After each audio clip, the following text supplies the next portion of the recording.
সকাল বন্ধুরা, নতুন দিন নতুন সকাল নতুন একটি ব্লগ নিয়ে চলে এসেছি। আর এখন বাজে 10টা, এখন থেকেই ব্লগটা শুরু করলাম। আর আমি আর আজ রাস্তায় এসে দাঁড়িয়ে আছি, টুকটুকের জন্য অপেক্ষা করছি। আর আজকে তোমাদের দাদা ভাইয়ের দোকানে যেতে যেতে একটু দেরি হবে, মাত্র স্নান করছে, তারপরে খাবে, তারপর যাবে। তো তাহলে তো আর জোর দেরি হয়ে যাবে। তো এই যে রাস্তার ধারে দোকানে বসে আছি, টুকটুকের জন্য অপেক্ষা করছি, কখন জানি টুকটুক আসবে। আর আমাদের সকালবেলা খাওয়া দাওয়া হয়ে গেছে, আর দুপুরে রান্নাটা করা হয়নি, তো আমি স্নানও করিনি। তো আর্যকে স্কুল পাঠিয়ে দিয়ে ঘরটা মুছবো, স্নান টান করবো, রান্না বান্না করবো, তারপর আর্যকে স্কুল থেকে আনতে যাব। আগে আর্যর স্কুল ছুটি হতো 1টা 5-এ, আর এখন ছুটি হবে 1টা 45-এ। বেশ ভালোই হয়েছে, আমার এদিকে সব কাজ বাজ করে নেব, রান্না বান্না সব কিছু করে নেব, তারপর ওকে আনতে যাব। ভালো হয়েছে মানে অনেকটা দেরি করে, আর না হলে তো আমাকে একটু ঝটপট করে স্নান করে ওই রান্না বান্না করে যেতে হতো। মানে 1টা 5-এ যেহেতু ছুটি হবে, আমাকে 12:30টার পরেই বা 12:30টার সময় বেরোতে হতো। এখন একটু দেরি করে বেরোলেই হবে, ওই 15 মিনিট লাগে যেতে স্কুল পর্যন্ত। তো 1টা 45-এ যেহেতু ছুটি, তো আমার 1:30টার সময় বেরোলেই হয়ে যাবে, মানে 1টা 30-এ বেরোলে হয়ে যাবে। একটু ভালো হয়েছে, একটা টুকটুক আসলো, এই যে স্পিড টুকটুক, যে মহেন্দ্র টুকটুক। তো আর্যকে তুলে দিয়েছি, এবার হলো আমি যাচ্ছি বাড়িতে। খাওয়া দাওয়া হয়ে গেছে, তো এবার ঘরটা মুছবো, স্নান টান করবো, তারপর হলো রান্না করব। তোমরা পুরো ব্লগটা প্রথম থেকে শেষ পর্যন্ত দেখবে, স্কিপ করবে না, একটু ধৈর্য ধরে দেখবে। আশা করছি ব্লগটা তোমাদের ভালো লাগবে। আর ব্লগটা যদি ভালো লেগে থাকে তাহলে একটা লাইক করবে, আর কমেন্ট করে বলবে ব্লগটা কেমন হয়েছে। আর হলো যথারীতি আমি আর্যকে স্কুলে দিয়ে এসে ঘরটা মোছা শুরু করে দিয়েছি কি এখন শেষ হয়ে যাচ্ছে ঘরটা মোছা। তো আমার একটা ঘর মোছা স্টিক ছিল, ওইটা ভেঙে গেছে। ওইগুলো দিয়ে বেশি দিন, মানে ওই স্টিকগুলো বেশি ভালো হয় না, ওই স্টিকগুলো টিনের হয়, নষ্ট হয়ে যায়, কিছুদিন পরেই নষ্ট হয়ে যায়। তারপরে আর স্টিক আনা হয়নি, আনবো আনবো করে আর আনা হচ্ছে না। তো যাই হোক, আমার ঘরটা মোছা হয়ে গেছে, এবার হলো স্নান টান করে নেব। তো স্নান টান করে এসে দেখছি রান্না হয়ে গেছে। ভেবেছিলাম সকালবেলা যে ভাত হয়েছে, ভাতে মনে হয় হবে না, আরও কিছু রান্না করতে হবে। তো দেখছি ভাত অনেকটাই আছে, আর লাগবে না মনে হয়, হয়ে যাবে। আর যদি লাগে তাহলে ওই কুকার দিয়ে করে নেব। আর এদিকে মুখির ঝোল হয়েছে, মাছের মুড়ো দিয়ে মুখির ঝোল হয়েছে, আর পুঁটি মাছের ভাজা, আর ভাত তো আছেই বললাম। তো আর কিছু আমি রান্না করলাম না। তো আমি স্নান টান করে এসে রুটি বানিয়েছি। তো স্কুল থেকে আসার সময় আর্যকে কিছু একটা দিতেই হবে, বিশেষ করে আইসক্রিম দিতে হয়। তো ভেবেছি আর্যকে আজকে আর আইসক্রিম দেবো না, আইসক্রিম দিলে ওর দাঁতেও প্রচণ্ড ব্যথা হয়। যার জন্য আমি বাড়ি থেকে রুটি বানিয়ে তারপরে ওই তেল দিয়ে, সর্ষের তেল দিয়ে ভেজে নিয়ে এসেছি, যে ওকে রুটি দিয়ে দেবো, আর আইসক্রিম আর আজকে দেবো না। তো এখন হলো রেডি হয়ে বেরিয়ে পড়েছি, এবার যাচ্ছি আমি আর্যকে আনতে।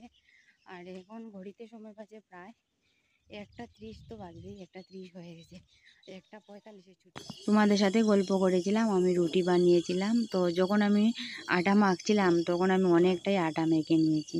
তো কি করব, কয়েকটা রুটি বানিয়ে আর্যর জন্য নিয়ে গেলাম, ওই 3-4টে হবে, আর বাকিগুলো রেখে দিয়েছি। আর এখন স্কুল থেকে এসে সেই রুটিগুলো ভাজা করছি বা বেলছি। তো এইটা না আমি স্কুলে যাওয়ার আগেই বেলেছিলাম, কি বাজে একটা শেপ হয়েছে না বলো। তো যাই হোক, আমি রুটিগুলো ভাজা করব, ভাজা করে তারপর হলো ভাত খাবো, আর্যকে খাওয়াবো। তো চলো রুটিগুলো ভেজে নেই। ওই স্কুল থেকে এসে রুটি ভাজছিলাম, তখন একটু ভিডিও শেয়ার করেছিলাম, আর কোনো ভিডিওই করিনি, একদম ভালো লাগছিল না, যার জন্য আর ভিডিও করলাম না। আর এইদিকে হলো ভাত বসিয়ে দিয়েছি, ভাতটা ফুটছে এখন। আর আজকে রাত্রিবেলা রান্না করব ভাত আর ডিম আলুর ঝোল। আর দুপুরবেলা হয়েছিল মাছের মুড়ো দিয়ে, মুখি দিয়ে একটা তরকারি হয়েছিল, তো সেগুলো আছে। আর এখন শুধু ডিম আলুর ঝোলটাই রান্না করব, আর কিছু করবো না, বেশ এগুলো দিয়ে রাত্রিবেলা খাওয়া হয়ে যাবে। তোমার ভাতটা হয়ে গেছে, এই যে দেখতে পাচ্ছ নামিয়ে নিয়েছি, আর ভাতের মধ্যে আলু সেদ্ধ দিয়ে দিয়েছি। তো রান্নাবান্না শেষ করে আসলাম, একদম ঝটপট করে রান্নাবান্না করে নিয়েছি। আর আজকে কিন্তু ভীষণ হাওয়া দিচ্ছে, একদম সকালবেলা থেকে ভীষণ ভালো হাওয়া দিচ্ছে, খুব ভালো লাগছে হাওয়াটা, একদম ঠান্ডা ঠান্ডা হাওয়া দিচ্ছে। আর হলো রান্না করেছি হলো ডিম তরকারি, আর ডিম আলুর ঝোল, আর ভাত করেছি। তো রান্নাবান্না করে আসলাম, আর একদম ক্লান্ত ক্লান্ত লাগছে, কেন জানি একদম শরীরটা ক্লান্ত লাগছে, মানে একদম এনার্জি পাচ্ছি না শরীরে, এরকম মনে হচ্ছে। তো যাই হোক, এবার ঘরটাকে গুছাবো, ঘরটা একদম গেটে হয়ে আছে। আর আমার সারা দিন রাত্রে মিলে 3 বার ঘর গুছাতে হয়। এই তো সকালবেলা একবার ঘর গুছিয়ে ঝাড় দিলাম, মুছলাম, এমন করলাম। তারপর আবার বিকেলবেলা যখন ঝাড় দেবো তখন আবার ঘরটা গুছাবো, আবার এই ঝাড় দেবো। তারপর আবার গেটে একদম হয়ে যায়। তো আবার এই সন্ধ্যার দিকে, সন্ধ্যা না, ওই রাত্রিবেলা রান্নাবান্না শেষ করে ঘুমানোর আগে আবার ঘরটাকে গুছিয়ে ঝাড় দিয়ে আমি রেখে তারপর ঘুমিয়ে পড়ি, এমন করি। আর আজকে আমাকে দেখতে কেমন দেখাচ্ছে না, এই যে কানের খুলে নিয়েছি, গলাটাও খুলে নিয়েছি, সব কিছু খুলে নিয়েছি, কারণ হলো ওইগুলো পরিষ্কার করা হবে। ওইগুলো বরকে দিয়ে দিয়েছি পরিষ্কার করার জন্য। আর একদম আমাকে কেমন জানি দেখাচ্ছে, কানের গলার ছাড়া, তাই না বলো? একদম বিশ্রী লাগছে। বউদের তো ওইগুলোই সৌন্দর্য, নাকের, কানের, গলার, এইগুলিতেই বউদের সৌন্দর্য। তো পরে নেব, পরিষ্কার করা হয়ে গেলে আবার পরে নেব। আর হলো এখন ঘরটা গুছিয়ে নিই, গুছিয়ে নিয়ে তারপর মুখ টুক ধুয়ে একটা বেনুনি করে নেব। তারপর আসছি, যে ভালো হাওয়া দিচ্ছে গো, একদম ঘুম চলে আসছে, এত ভালো হাওয়া দিচ্ছে বাইরে। আজকে কি হয়েছিল জানো, এখন তো আর্য 1-এ উঠেছে, স্ট্যান্ডার্ড 1-এ। তো আর্যর তো ছুটি হবে 1টা 45-এ। ওইটাই তো তোমাদের সাথে গল্প করেছিলাম, শেয়ার করেছিলাম। তো কি হয়েছে, আমি তো ওই মানে ওই টাইমটা ধরবো বলে ওই 1টা 45-এ যাব। তো আমি 1টা 30-এ বাড়ি থেকে বেরিয়ে যাব, 15 মিনিটে ওইখানে চলে যাব, তাহলে আর্যকে নিয়ে আসতে পারবো। ওইটা ভেবে আমি বেরিয়েছি ওই 1টা 30-এ। আর ওইদিকে কি হয়েছে, আর্যর ছুটির টাইমটা চেঞ্জ করা হয়েছে, ওই 1টা 5-এ আগের টাইমে ছুটি হয়ে যাবে। ওইটা তো আমি জানি না। তো ওই প্রতিদিনের মতো মানে ওই 1টা 5-এ ছুটি হয়ে গেল, এলকেজি ইউকেজি বাচ্চাদের সাথে, মানে স্ট্যান্ডার্ড 1-এর মানে তাড়াতাড়ি ছুটি হয়ে যাবে। আর ওই 1টা 45 আর ছুটি হবে না। তো ওইদিকে আর্য ছুটি হয়ে গেছে, আর্য দাঁড়িয়ে আছে, যেতে যেতে অনেক দেরি হচ্ছে। তো আর্য স্কুল থেকে ওর পাপাকে ফোন করে বলে দিয়েছে যে রোহিতের ছুটি হয়ে গেছে, ওকে নিয়ে যাও। তো ওর পাপা ওকে আনতে গেল, আর নিয়ে আবার চলেও এসেছে। আর ওইদিকে আমি ওই ব্যাপারটা জানি না, আমি তো ওই হেঁটে হেঁটে যাচ্ছি, গিয়ে একদম চলেই গেছি ওইখানে। তো যাওয়ার পরে দেখি ওরা বলছে কাকে নিতে এসেছো, আমি বলছি রোহিতকে।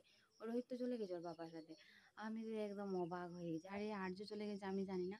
আর ওইদিকে তোমাদের দাদাভাই আবার আমাকে ফোন করেছে যে আমি আর্যকে নিয়ে এসেছি, মানে ফোন করেছে, আমি রিসিভই করিনি, আমি দেখতেই পাইনি। আমার কি হয়, যখন নেট অন করি, ডাটাটা অন করি, তখন আমি টুপ করে নোটিফিকেশন আসতেই থাকে, যার কারণে আমি কি করি, সাইলেন্ট করে দিই, তারপর মানে ডাটাটা অন করি। আর ওই সাইলেন্ট করেছি যে সাইলেন্টই রেখে গেছে, মানে। আর তোমাদের দাদাভাই ফোন করেছে, আমি দেখিনি, আমি একদম স্কুলে চলে গেছি। তো যাই হোক, আবার হেঁটে হেঁটে আসলাম, আর তোমাদের দাদাভাই একবার একটু এগিয়ে নিয়ে আসলাম। একটু সময়ের জন্য মনে হচ্ছিল আর্যকে হারিয়ে ফেলেছিলাম। আমি যখন ওইখানে গিয়েছিলাম তখন ওরা বলছে রোহিতকে তো নিয়ে গেছে। আমি তো অবাক যে কে নিয়ে গেল। যাই হোক, পরে জানতে পারলাম। তো ব্লগটা এইখানেই এন্ড করব। তোমরা সবাই ভালো থাকবে, সুস্থ থাকবে।